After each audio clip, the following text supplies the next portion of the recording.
Super BS.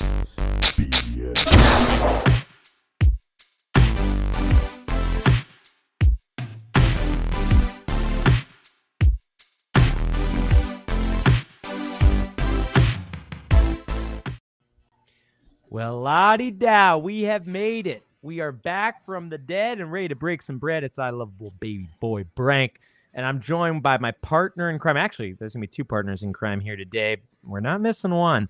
But first, I'm going to be joined by somebody we like to call the Despised One. Reveal yourself, Despised One. Whoa, that's me.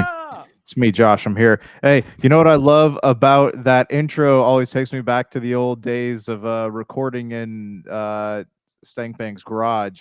Stankbank's garage, man. Happy place. Having to thoroughly water his plants after man. a few His plants got a feeding, dude. Oh, that was honestly the cold ones were good, man. I miss getting me some Ordervilles. Speaking of Ordervilles, get into the order of it all. We're joined by Papa G. G, reveal yourself. It's Gerald Glass for everyone, and thank God your intro is hell long because I was able to go ahead and bring in all the Costco.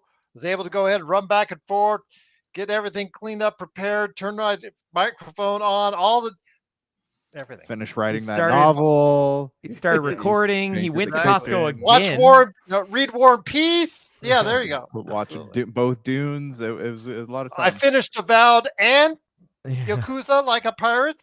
Yeah, both during the time. I love it, man. That's what we're all about. I was vamping nonstop. It was, if you listen to it, there's going to be about 40 minutes of us just going on and on about how we miss you. So, okay, so this is a special episode because a biggie came out between the last time we recorded and actually today. And even if you haven't paid the extra, you can play it now today. Avowed, the big Obsidian title, dropped on Game Pass.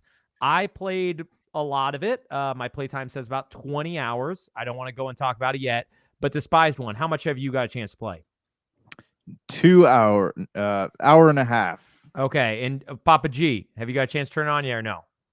2 to 4. Okay, nice. I'd say probably around 3 hours because I split my time between that and Yakuza Like a Pirate. Was playing the demo of that pretty heavily yeah. as well, so. Oh, okay, cool. Yeah, I'm excited for that. That actually drops, I think, tonight in like a few hours.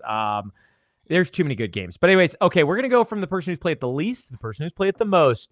Despised One, give us your thoughts right now on at least the beginning of where you're at in Avowed.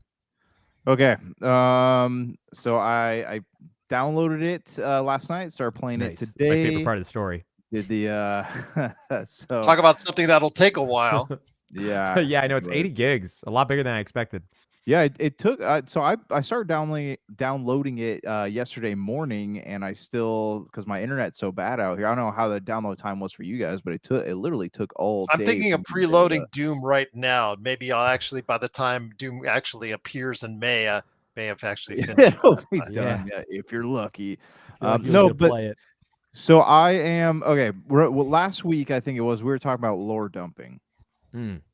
Avowed did a lot of lore dumping in the beginning of the game. Really? I actually felt like it wasn't as bad as I expected. But anyways, go on. It wasn't. No, it could have been worse. It definitely could have been worse. But there is a lot there that I feel that doesn't quite make sense to me. But I feel like it will make more sense to me as I continue to play the game. Have you used the what is it called? The like vocabulary dictionary thing where you press X and it will tell you? Oh, you should. It's actually pretty useful. You don't need to use it all the time, but if there's something where you're like, I don't know what they said, just hit that button and then it will tell you, give you a definition on that. So if there's something where like, oh, the wheel, right? Where it's like, I forgot the name of the god, but there's something to do with the wheel thing. Cause it's a very much like a karma gods, religious of their own religion style game. Did you get to try any of the combat where you're at? I assume within an hour and a half. Yeah. No, I've done quite a bit of combat. So yeah, where do you want me to start? Like, there's a lot I have to say about the game. So first, I want to. Well, I just want to hear about the combat, and then I'm gonna let Papa G go, and then we'll probably start getting to all of our, and then I'm gonna talk, and we'll get to some of our grievances because I feel like there's some grievances that you want to air. Okay, all right. The combat was tricky at first. It was the having the mechanic where you have to like block with the shield, like this is one of the first games I played, like first RPGs I played where you're actually required to use the shield, like in order to not die really fast. So like I think there's a parry with just the like weapons, but I haven't figured it out. So I do sword and shield for my main like setup. So that took me a minute to get used to because I was trying to figure out, like I got to the lizard guys that had the spear and the a sword or shield or whatever. Zorips. Yep. And I was trying to figure out like, oh, how do I just keep hitting them and I just stagger them slightly. So how do I do it? So then I realized like if you hold the button down, the attack button, you do this like big old charge power attack. Yeah. So yeah, that took me a minute. I like the combat. It's not too bad. It's pretty fluid. You know, there are certain elements of it that don't respond well. Like I hate how long it takes you to switch weapons. Like that is that's a big grievance for me because like I want to be able to put the main even if you hotkey them. Even if you hotkey them, yeah. I mean, because they go through the animation. So when I switch from the axe or sword to the bow and arrow, the bow, it takes a minute for everything to get there, and by the time I get that the bow is available to be used, I've been hit several times by things. I mean, there is a like a ranger perk that you can unlock later that does make that faster if you look into it. Oh, I'm sure there is. Yeah. Yeah. Well, I'm just saying like that's a specific thing. I think they want it to be slow because while I do think they want you to experiment, I don't know if they want you to be experimenting like all the time. You know what I mean? Like I don't think they want you to go from like shooting a flame spell to flipping back to a sword in like 1 second. Okay, before we get to more of like what you think about it, Gerald, what have you felt about your first let's say 3 hours? Okay. The lore dump at the beginning. Okay. I really like the animations on it. I thought the animations were really good there. We'll talk about the good there and the not so good here in a second with the animations, but yeah, especially that the ship traveling through the water. I thought that was really absolutely well done. I couldn't imagine it being much better than that. I was really pleased by that part of it, but the lore dump in the beginning was like, okay, you know, what are you trying to do? Are you trying to do something that is really fantasy level, really get into what's, you know, the godlike stuff and all that, as far as, you know, how they're supposed to be in ooh and awed of these godlike powers that you supposedly have with the funky hairdos and all that. And the thing that kind of got me was then it devolved into something out of The Last of Us with the fungi. Oh my gosh, I was about to say that. Yep. Does look a lot like so Last of Us. I'm like, it's like, all right, what have you. But getting into it, I like the combat. I personally see it as a challenge for me, something, you know, for a guy who continually goes back to Oblivion. Actually, Oblivion was the game I played most last year, just to show you how much I go back.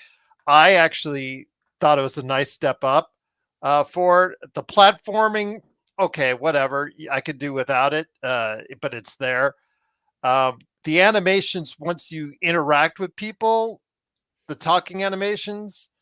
I had just played Rise for like an evening just before. Rise, you remember Son the of old game Rome? Rise?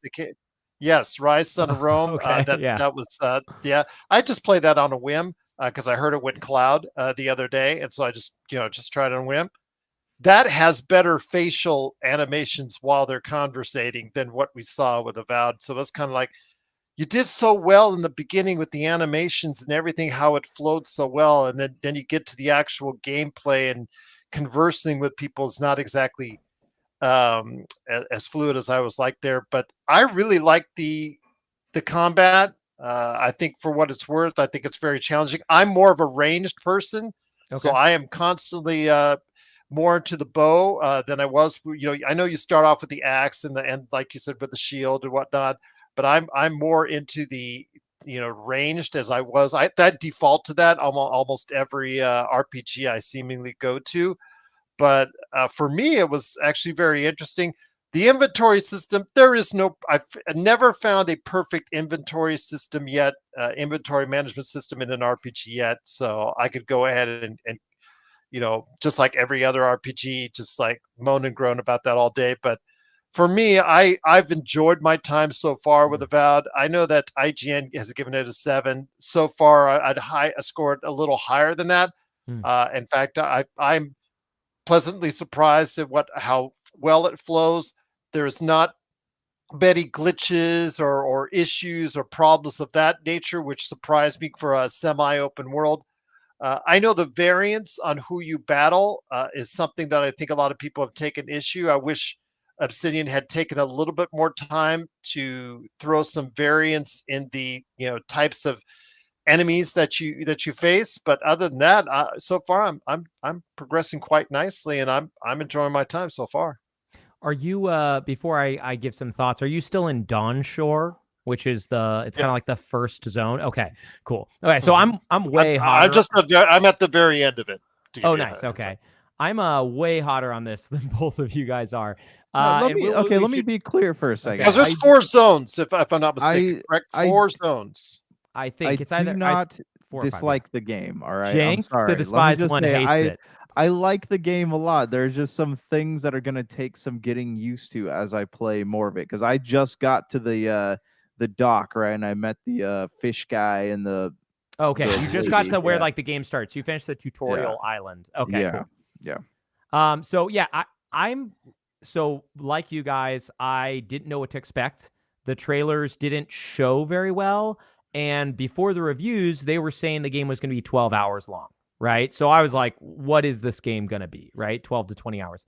I am not a huge fan of Outer Worlds. I don't think it's a bad game. I had a lot of fun when I was playing it for a bit, and I thought it was pretty funny. But there was a lot of it that I felt was really weak. Right. Like I played it on hard because normal was supposed to be too easy. And then I got to a part where hard became too hard because the character level like jumped at this one area, even though I had fought every enemy in the game and stuff. And so, Obsidian really hasn't wowed me since probably the Stick of Truth. If you guys remember the South Park RPG they made in, I want to say 2013, could have been 2014, but I think it's 2013. Anyways, yeah, like I said, I'm 20. My play time says 22 hours. It might be closer to 16 or 17. If it is right, though, I wouldn't be surprised. I think it's phenomenal. I think this is what I wish Starfield would have been. Yes, the item management is not perfect. Yeah, you could see like wrinkles on the dialogue stuff compared to what Starfield started with. Like now Starfield's fixed like how you deal with dialogue where you can do it just in the game dynamically versus like, hey, here's a screen where you go back and forth between the characters. That's the traditional Bethesda Obsidian first person way to handle with dialogue. I feel like the way they do it here is as good as you can expect. I feel like graphically, it's way better than I expected. I expected nothing because a lot of people were saying this was going to be like a AA RPG. And I don't know about you guys, but I definitely did not expect all of the fun parkour, finding different places to like jump up to. Like this has been some of the most fun exploring. Like today, like, I found there's like these totems that you can find. They're like hidden treasures. And once you get them all, they can like help you get buffs and stuff. They're hidden around the map, and even when you get the quests later on in each zone has their own thing. It'll give you a riddle, and you'll solve it. A riddle, right? It'll be like a rhyming riddle, and you'll solve that to find it, right? And I was just blown away how much it felt to me like all the fun things I love in platformers when it's like, oh, I'm searching for that star, right? In Mario Odyssey, I don't know where it is, or like I don't know. I just haven't felt this rewarded for exploration in like a first-person RPG in a long time. I mean, the last game I felt this rewarded for going around everywhere was Tears of the Kingdom. And like, while I'm not saying Avowed is Tears of the Kingdom, one of my favorite games ever, I am just overall blown away. Yes, are there less enemy variety than I'd love? Sure. I think a lot of it is this game was Watch out for those bears! Watch out for, yeah, there's a lot of bears. You will get different enemies per zone at least. There's a few different enemies each zone, right? So I've seen new enemies in the second zone. But I mean, you're talking about a game with a development cycle that nowadays is considered pretty light. I mean, what did Obsidian... They released Outer Worlds in, was it 2020 or 2019? 2019, I believe. Okay, so we're like 6 years, which sounds like a long time, but Starfield, if you remember, first announced it when? 2018 or 2019? 2019, I want to say was when this game was announced. But for some odd reason in and they also made this is why I'm like they've been cooking. They also made Grounded in that time. They did Grounded. That's right. Yes. They made Pillars of Eternity was not like in that time, but this is like essentially the sequel. This is essentially like Pillars 3. And then what else did they do? They did Grounded was and then Pentiment. That was the other one that I was thinking about. So Grounded came out in 2022 and Pentiment came out in 2022. So theoretically, most of the people were working on those games and a group of people were working on Avowed, right? Now we have Avowed and Outer Worlds 2 being created in joint conjunction to both be released this year, which is wild. But honestly, like the biggest thing to me was I had the bar set super low. I think GameSpot gave it a 6 and IGN gave it a 7. This game to me is easily an 8 or a 9. And it's an 80 on Metacritic, just to give you an idea. Its actual Metacritic score is an 80 at this point in time. So. Yeah. And I was speaking with a doctor about it, and we were talking about how, for those of you who listen to the show a long time, Dr. Donna, and we were talking about how they probably would trash Skyrim nowadays. Like Skyrim, if you remember, came out like to lauded applause all over the place.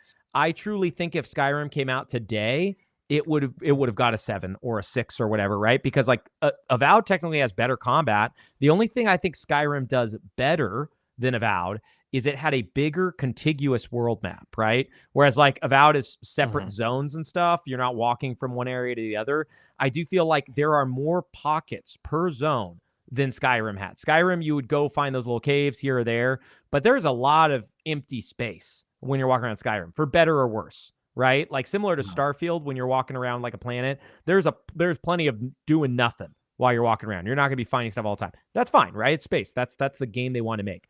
This, I feel like I barely go 20 feet without like hearing that sound of like a treasure somewhere. So yeah, anyways, I don't want to take up the whole thing talking about because I have a lot more to say. But Jank, air some of your grievances, get more into it. You were about to talk more and I stopped you. I just wanted to hear about the combat.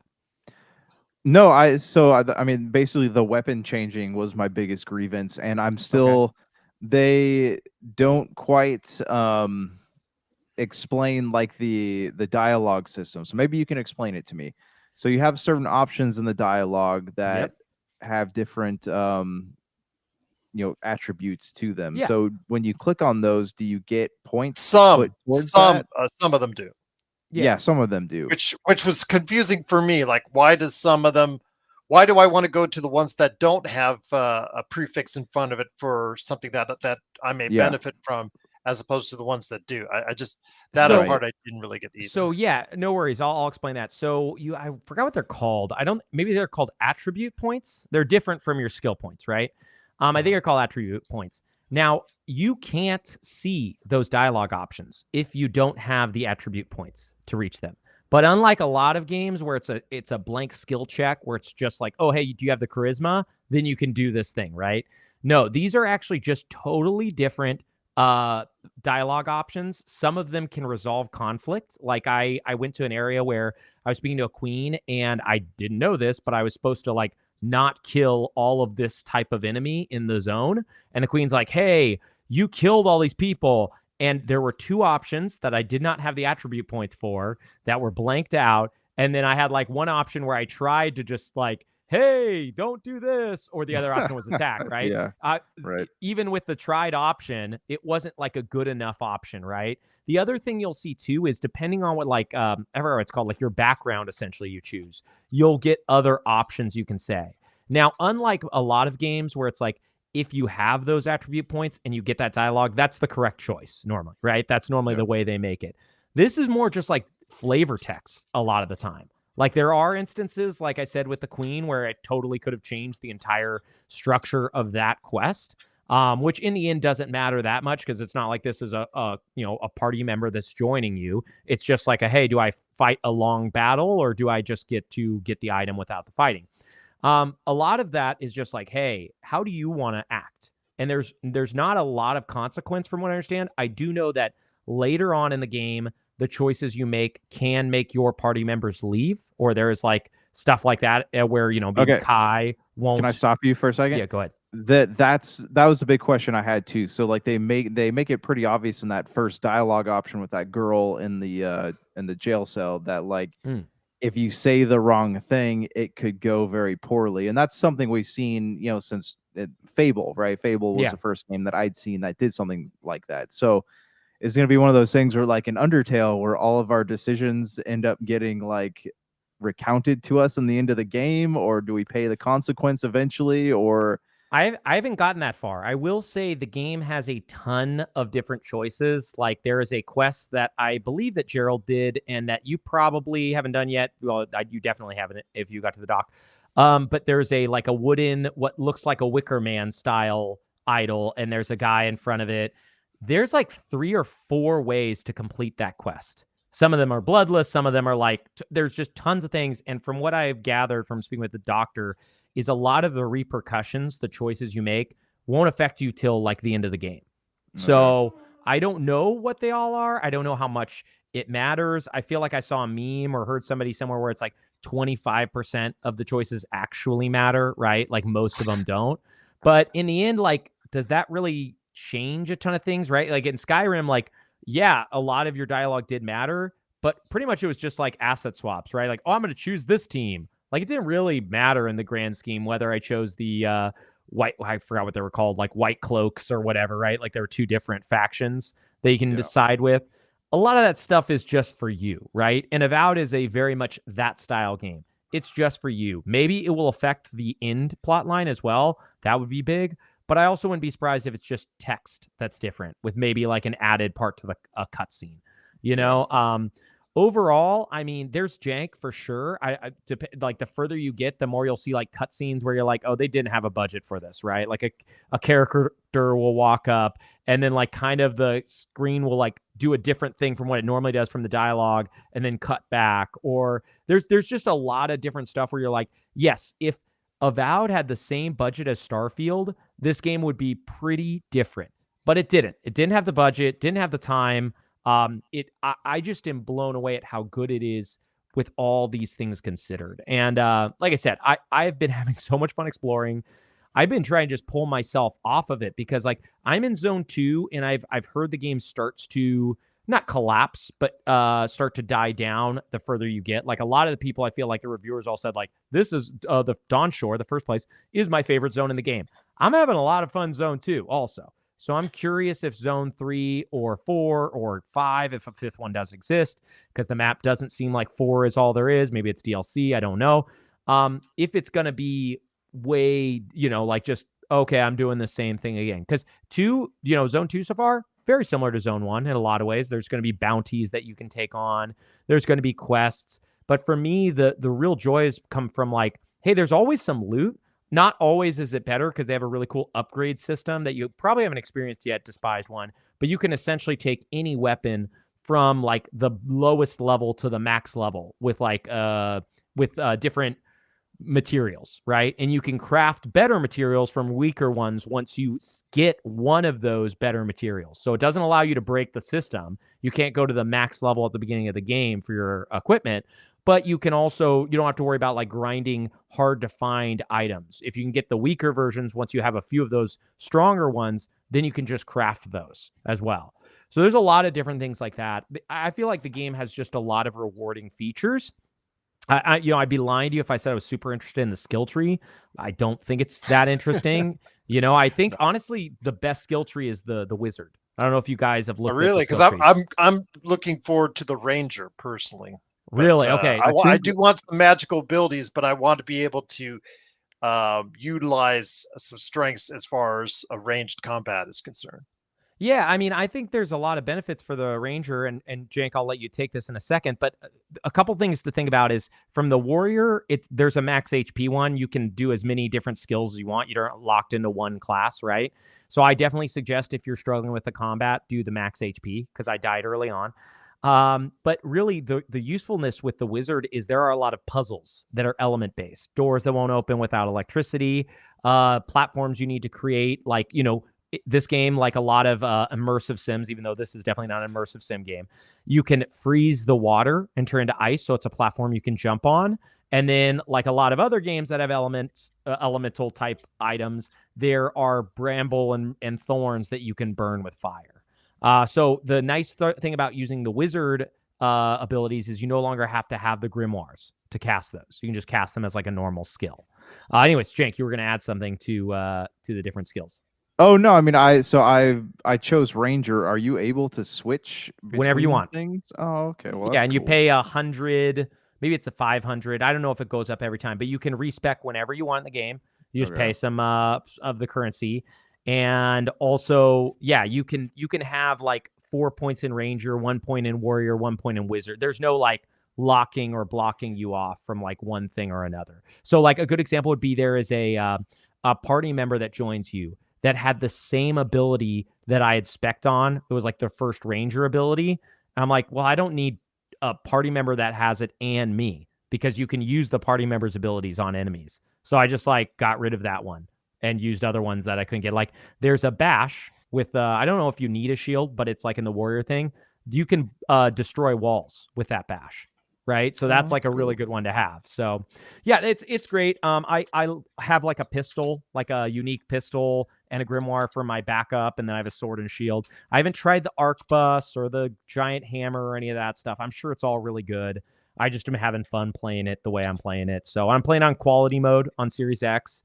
I haven't tried performance yet. I was very torn, right? Because like I'm definitely a performance guy, but quality, the 40, I think, FPS, maybe 45. I can't remember what it is. Yeah, it looks beautiful. The game looks beautiful. So, yeah.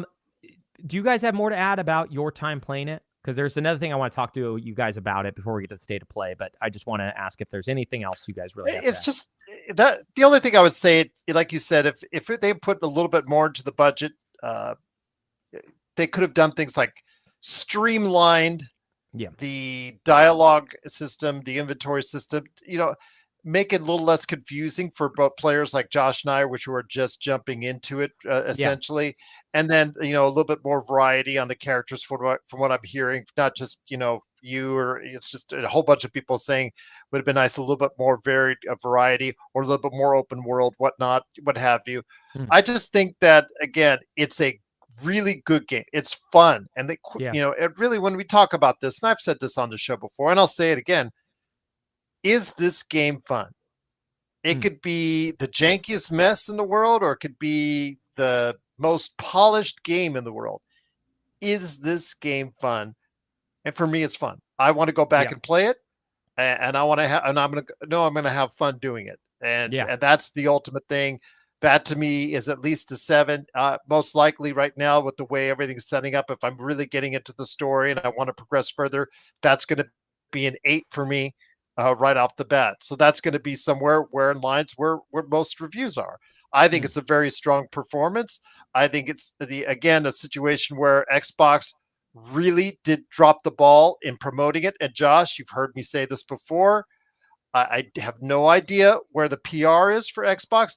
They are a multi-billion-dollar company, yet they refuse to go ahead and correctly promote their getting video games when they're positively reviewed, like Indiana Jones and like Avowed right now. So, I mean, Indiana Jones close to a 90, Avowed is an 80 on Metacritic. So why are you not putting out there that you can play these games on Game Pass right now? Why are you not doing that? Just to, you do a little bit on IGN as far as the bulletin boards and for a day or so and whatnot. That's great. But now it's taken over by Yakuza. If you went to IGN right now, why not put the word out there? When Sony, for all the crap I give Sony, when they have those single player games that they're really behind, because they're not always really behind everything, they will put it out there and they will go ahead and advertise and get it done. If it's like a Spider-Man or what, I'm assuming when Wolverine comes out, they're going to go ahead and put the mass market out on that. Or when Ghosts comes out, Ghosts of Yotai, that they're going to put the word out on that. These are really solid games, and really at this point in time, they should take advantage of the fact that PlayStation and Nintendo are bringing out nothing, absolutely nothing, and should be taking advantage of it by putting the word out there. And they're not. This is a fun game. And I think everybody, if they are into fantasy at all, There is some little bit of confusion on how to everything lays itself out in those first few hours. But once you clear out that out, I think I'm going to get a lot more enjoyment out of it, and I know Josh will as well. Yeah, and it is a game, you guys both mentioned the lore dumps and stuff. I didn't feel that way, but it is a game too where you don't really need to know all the lore they're dumping on you, right? Like there are some games where it's like I feel like you're punished if you're not taking notes almost, or like trying to delve. This is a very person-focused game, right? Like a lot of the dialogue, a lot of these stuff, it's character-driven to the point where it's like you kind of understand these people, whether they're in their fantasy world or not, right? Like there's a person who runs like a brothel. There's a person who runs a bar that, like you've seen these character types before in different fantasy settings. So I feel like a lot of their lore isn't so hard to understand, right? And the things that make it unique, which are interesting, are not like something you have to engage with. You don't have to engage with the knowledge of every god, right? Like if you try to play Pillars, you have to choose which god signs you're under.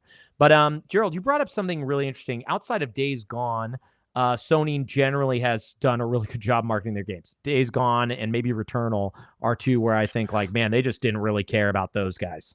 So, well, you know what? Days Gone, guess what? They're going to get another crack at it, aren't they? So we're going to get there soon, okay, my bro? We're almost there. But before we get to that, I want to talk about Avowed just a bit more because, Indiana Jones was the first Microsoft game in a very long time that was reviewed well. I would say since Forza Horizon 5 or Halo Infinite. You could see, I think Grounded came out with like decent reviews and maybe even Pentiment. But overall, I feel like, and Hi-Fi Rush. But the consensus overall is that Microsoft doesn't make good games. They make trash. They put it on Game Pass. And I do feel like the 6 that GameSpot gave Avowed, and the 7 that IGN gave Starfield. Like, I don't love Starfield. I don't think it's the greatest game ever. I think for what it attempted, I feel like a 7 is pretty low, right? For having like 1,000 visitable planets that you can do stuff. Does it make it the funnest game ever? No. Now, did they also dock No Man's Sky? And people be like, oh, yeah, they did, right? Like, they did do that stuff. But do you guys think, and this is just what I want to posit, that the potential, like, I guess, negativity surrounding Avowed could be potentially because it's the last Xbox exclusive that we're currently dealing with? Like, Indiana was coming to PlayStation, and somehow that game got a 9 right at launch. Not saying not saying it's bad. I loved Indy. I think it's great. I don't think Indy is like light years better than Avowed, right? No, like I think if Avowed had gotten an 8, I could understand a little more. Yeah. But I was just curious what you guys thought, because that is the one thing I noticed is like, hey, Indy, it's coming to PlayStation in spring, did really well. Hey, this one, not doing so well. Well, they're both, again, sales-wise, I don't know how well they're doing. I mean, a lot of people are playing this off Game Pass.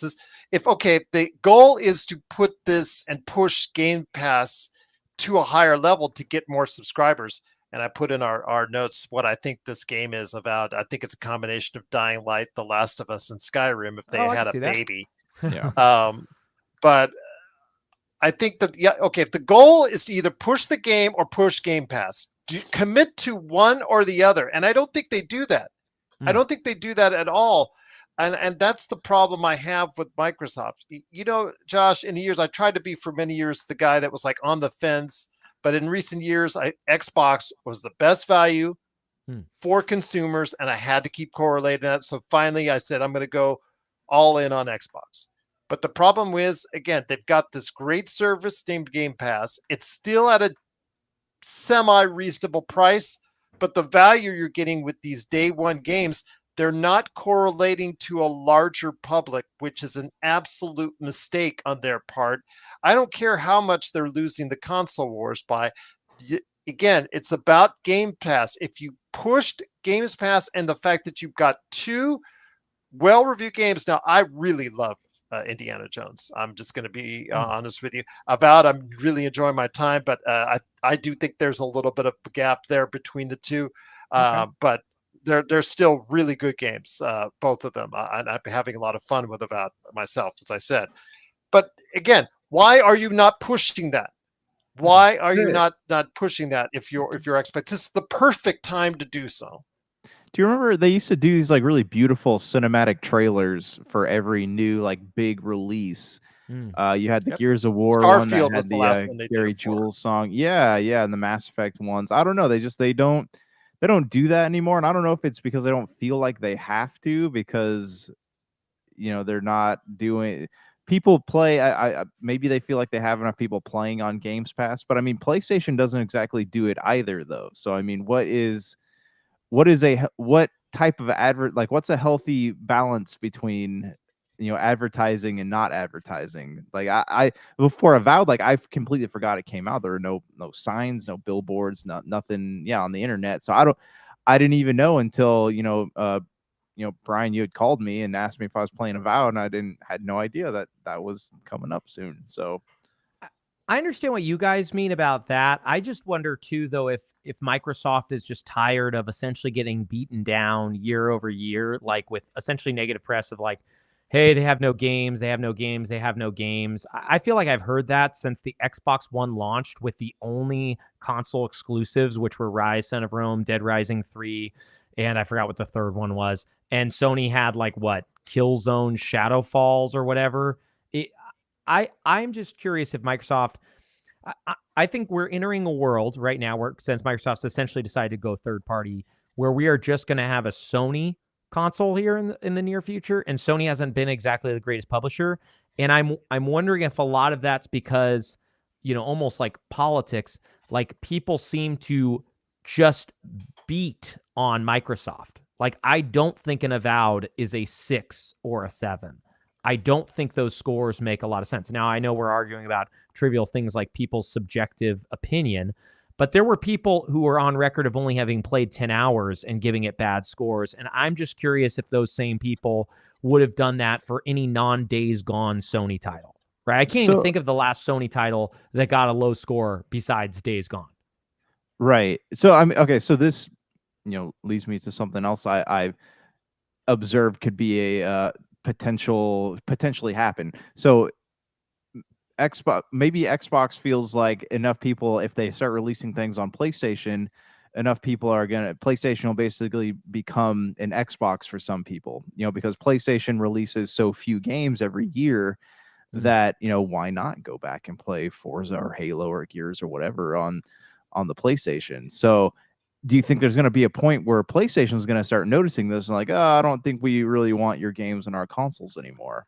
I don't think they'll ever do that because, I mean, they get the 30% cut from the game when it's sold. Yeah. So I think I think the only reason why Sony doesn't allow Game Pass on their consoles, I think getting the money from that would be a lot murkier and it would take away from those sales.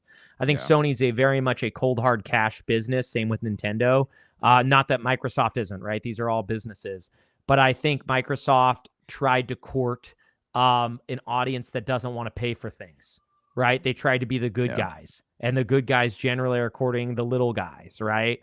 Like the people like, I don't have money, so here's Game Pass. It's $10 a month at the time, or $15 when it comes out. Here's all the first party games. Okay, great. We still don't care. We're not buying anything, So it's like, whereas like Sony's always been like, hey, here's our console. It's $700. PS3 was right at launch, or $600, right? And it's like they just don't care, and their fan base is more diehard than ever. I feel like I've never seen more rabid fans, even Nintendo fans and Sony. I mean, they will explain away any malfeasance even that you could possibly imagine, right? And they'll just be like, hey, Fair Games, it's going to actually be good, right? Or Marathon, it's not going to be bad at all. These are going to be great games. It's good that Sony decided to do a live service, right? Like no matter what they decide, there are going to be people who try to side with them. I don't feel like Microsoft has that. They've got a very light fan base that is pretty much given up now that they have given up as well. And I'm just disappointed to see a game like Avowed, which in my opinion, like I said, is probably a 9, just get kind of trashed, right? Like when you get bad scores, the problem is that means less people are interested in picking it up. And Avowed is still on PC. So there are still a lot of people who would probably pick it up. Do people pay attention to game reviews anymore, though? I mean, I get on there and I look at the numbers every once in a while, but for the most part, if I see something, if I'm going through Games Pass or I'm at the store or whatever, or something pops up on my social media feeds, like I will play something based on whether or not I look at it and think it looks cool. I agree with you because Game Pass does make that a little bit more challenging, but I do definitely think for the people who are paying the 60, or I think Avowed 60, I don't think it's 70. For the people who are paying 60 on Steam, they probably do read reviews. Now maybe they only read Steam reviews, maybe those are really positive, blah blah blah, right? But it's like I do think review scores kind of do matter. I also think integrity, journalistic integrity in terms of reviews is like all over the place. Like I didn't watch Captain America, whatever the new one's called, but like it got trashed at IGN. A lot of the people who are big Marvel people said it's way better than a 5, right? I don't know. For me, I feel like 5 is what most Marvel. Did you watch it? I would disagree with them. Yeah. You disagree that it for should the pop be a culture 5, cosmos. No, all I'll say is I have a video already done. I did a full hour with TJ Johnson on the weekend, as I told Josh, with a Brave New World review. Let's just say I would be more inclined. It was kind of 43 or 45 Metacritic right now, I think, or something like that. And I would say it's closer to that. And that's fair. He enjoyed it and thought it was really good. My daughter, who I saw it with, thought it was really good as well. But so it's very, I mean, like everything, it's subjective. Yeah, I don't blame you. All this stuff is incredibly subjective. I'm not trying to say there's some like real math or science, but when Veilguard gets a 9 on IGN and Avowed gets a 7, like there is some annoyance because like there's enough people that read IGN that are now also going to become petulant nerds who are like, oh, like I don't know if you've ever been on an IGN comment board and seen like the Starfield 7, right? Like where they use that for every single Microsoft game. There are going to be a lot of people who will use that against Avowed now too and try to like show how Microsoft has a very bad lineup because of the thing. Now, do those people matter? No. But I do think, like you said, with marketing and all the other things, I think Microsoft is in a not great place. I'm not even confident we're going to get another Xbox. That's how like kind of frustrated I think I am with them and I with like all their decision making. Like this might be the last Xbox console. I hope not, because I have a ton of their games, but I would not be surprised if you told me this was the last Xbox console. I want that sweet handheld. That's what I want. I would love it too. I would love for them to keep going, right? I have tons of games on there. I have like 300 Xbox games that if I stop paying for stuff, unless they merge from PC, I just threw away money. It's like when we first started this podcast, the Switch had just come out and there was no virtual console, right? The Nintendo Wii, they had a virtual console. You buy all your old games. I was so angry because I had spent so much money buying all these games. Weeks. I remember that. Dude, like for a year. And it was finally, Nintendo Switch Online. I will probably feel the same way about Microsoft. And then this time, if they don't do a console, it's like, well, whatever. I'll I guess get Game Pass, but I'll never buy probably another Microsoft game at full price ever again if that does happen. Hope it doesn't. Anything else you guys want to add before we get to the state of play, which Gerald alluded to earlier? Let's move on. Let's get the wheels turning and go into the PlayStation state of play. Oh, I love hearing about those state of plays. They are the funnest. Okay, so Sony, they did a state of play February, right after we talked about it last week, before our podcast went up. The state of play aired. We had recorded 2 days before our podcast went up. The next day after we recorded, they announced it was coming the next day. So if you listen to us, we knew it. We were Nostradamus. It was coming out. We just didn't want to tell you guys. So instead of going over what is, in my opinion, a fairly weak state of play, is there anything that you guys want to speak about directly? There's a couple biggies that stand out. I can go through them, but is there any that you guys really have like, I want to talk about this? This is the thing that blew me away. Was there anything that you guys saw in the state of play that you're like, I love? The only thing I'm like super excited about is Onimusha. Oh, sorry. Yeah, Onimusha is like the big thing there, but yeah. 2026, I'm there with you. Onimusha is going to be a great game. It's very far away. Gerald, anything that stood out and you're like, man, this was a good showcase because of it? Well, I'm just going to say I spoke to Friday to Melinda, one of my Friday show co-hosts on the Multiverse.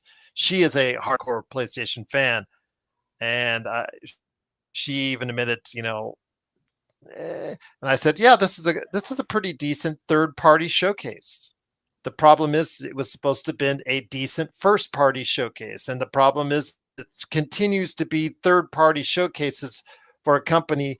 Now, seemingly, they have the same issues that Xbox has had for the past several years about not having things lined up as far all as these what they've shoes, got then nowhere to in the wear oven. them. Yep. Exactly. So, if I was a PlayStation owner, I'd be ticked off because you've got nothing first party. If you didn't like Days Gone before, you're not going to want Days Gone now. Now that they're going to make it all nice and shiny and more expensive. Although Douglas Hoyobu from Retro City Games, Josh, absolutely loves and swears by that game, so I'm sure he's excited for it, and I'm happy for him on that. But new Sony first-party games in this year.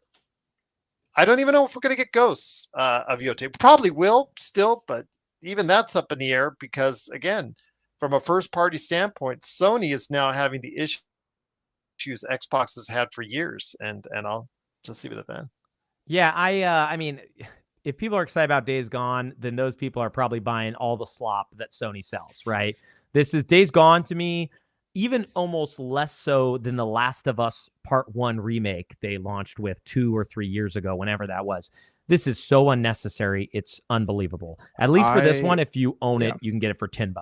But what were you about to say, Jake? I was going to say, so I played a good 6 or 7 Not hours. if you bought it from PlayStation Plus. Not if you got it for free. Not if you got it for free. Yep, from their games legacy game service. Yep.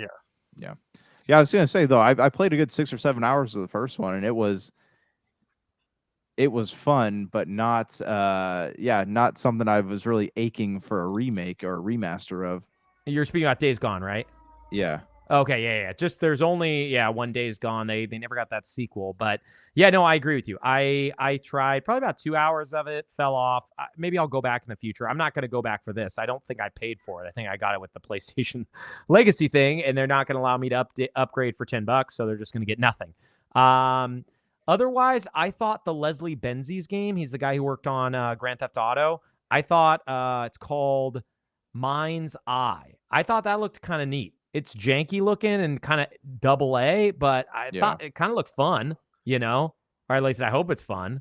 Is that the was that the pixely one where all the characters are pixels, or what was? Okay. No, this one is like kind of looks like a third-person spy game. It looks a lot like Grand Theft Auto because it's from one of the guys who made Grand Theft Auto. There's a lot of like car stuff and robots and a lot of different things like that. Otherwise, I thought some of the stuff was interesting. Like I liked Liza P. I never finished it. It's getting a DLC. So what is it? Oh, is that what that is? A DLC, or is it like a new? I thought it was a new game. Okay. Nope, prequel DLC. It even said on the thing you have to own the game. So it's like I own it on Steam. I don't own it on Xbox. I don't know if I'll touch this because I didn't finish it. That I would have rather them done like a standalone or something that's short, because then I probably actually might have bought it and finished it. There's some other random stuff, like there's Lost Soul Aside, which was, when we started the podcast, I want to say they showed the individual from China showed this off. It was like a Final Fantasy 15 style looking game that some one guy in China made. But finally getting it now. Yeah. We'll see if it's good, man. Those games made by one person aren't always the best. Otherwise, kind of a lot of meh. The sequel to Returnal called Saros is probably their biggest announcement. That's also that's a sequel, right? It's not a. It's like the next game from Housemarque. I think they're afraid to call it Returnal or whatever, but it looks like it's pretty much exactly Returnal's sequel, and it's supposed to be a little bit better than Returnal in terms of like Returnal was a true roguelike for the most part. There was very little character upgrade stuff. There was like a minor amount. From what I understand, Saros is you get to upgrade your character between each run. So it is still a roguelite, which is very annoying, but whatever, right? It's at least something different. So I'm kind of excited for that. And then, Metal Gear Solid Delta, that's going to be great. I love Metal Gear Solid 3, one of my favorites. But overall, I mean, this was an incredibly weak state of play. Like Gerald said, Sony needed to show something because they don't have anything, right? And Ghost of Yotei isn't even guaranteed. Death Stranding 2 isn't guaranteed. There might be nothing for Sony, like exclusive, that isn't just them like paying people to have their game only on PlayStation this year. I don't know. Was there anything else that stood out to you guys before we start to wrap up? I can't say that there is. I mean, Gerald, what about you? Pirates of Yakuza Like a Pirate. to me, it has a very PS2-ish vibe to it, Yeah. which to me is actually kind of fun. I like it. Excuse my language, but you either meeting like ruffians, or when you run up and you're traveling. And I have been to Honolulu, great, very grateful to do so on more than one occasion. And you go to it has that feel, has the beach, although all the criminals that are like on this beach are like, okay, that's really not Waikiki Beach, but okay. Stretch your imagination there a little bit. But I love how you just walk up and there's a random group of ruffians or assholes. Oh, nice. I love that. And it literally says assholes. I'm like, oh, okay. All right. That series says great comedy. It's just like a fun. I don't know how much you played, Gerald, of Infinite Wealth, or if you played it at all, but that was one of my favorite games of last year. But they have like a pervert Pokemon Snap game where it's just like these guys in Speedos. They're like dancing around the area, and you have to take pictures of them as they kind of like cart by or whatever. That's in this. The mini games in this game, like this specific one, which I haven't played yet. I have it pre-ordered. I hope I get a chance to turn it on tonight, but I don't know if all the time. But the mini games in this series, I should say, are so much fun. On top of that, you can collect Sega Genesis cartridges and play it's 16 different Sega Genesis games.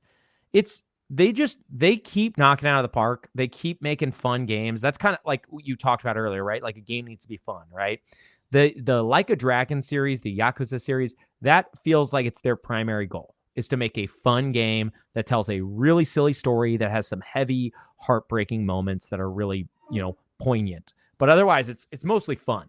That's what that series does best. I can't wait. We'll probably talk about a ton next week. We got a lot of stuff we got to talk about next week or next time. We got some different topics that were floating around there. But yeah, I just wanted to get out here, get some Avowed in, get some Avowed praise. I'm glad you guys enjoy it. I know that it's it's different. I think like I said, I was coming so cold from Outer Worlds, which was the last Obsidian game that I actually really played. Like Ground and Impediment weren't for me. That this one just blew me away.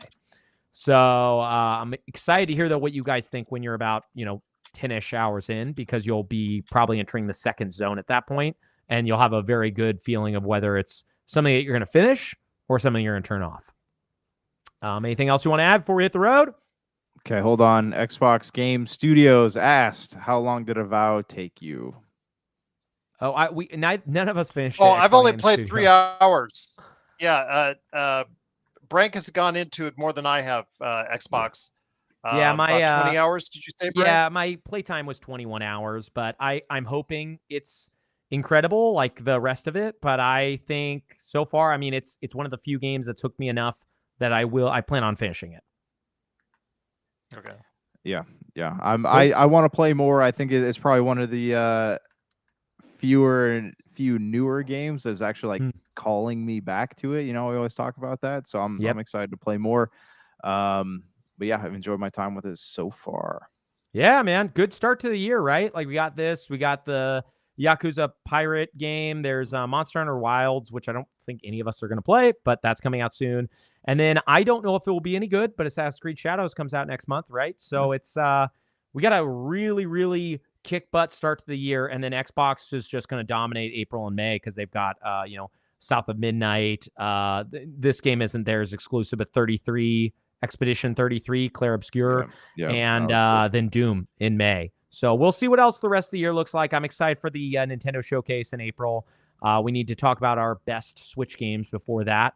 But yeah, I'm overall very optimistic that this is going to be a pretty solid year. I don't know if it's going to be 2023, but I think it could be in line with like 2024, 2021, 2022 kind of. We still got to talk about our best years ever for video games. Yeah, I know. I know we Josh were talking and I about have that discussed that before. Yeah, we got to do that. Yeah, we've still got to do that. One. We will do that. We'll do it in a battle royale setting, okay? And we'll see who wins. We will.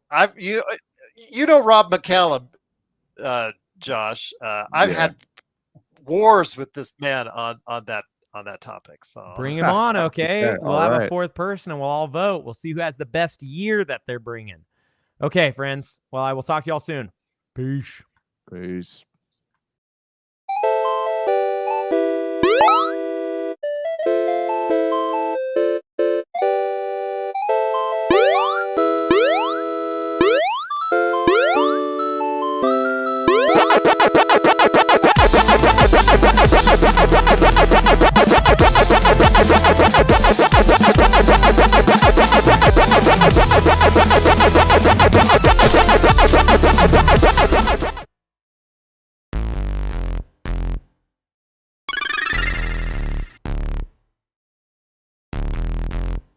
Super BS.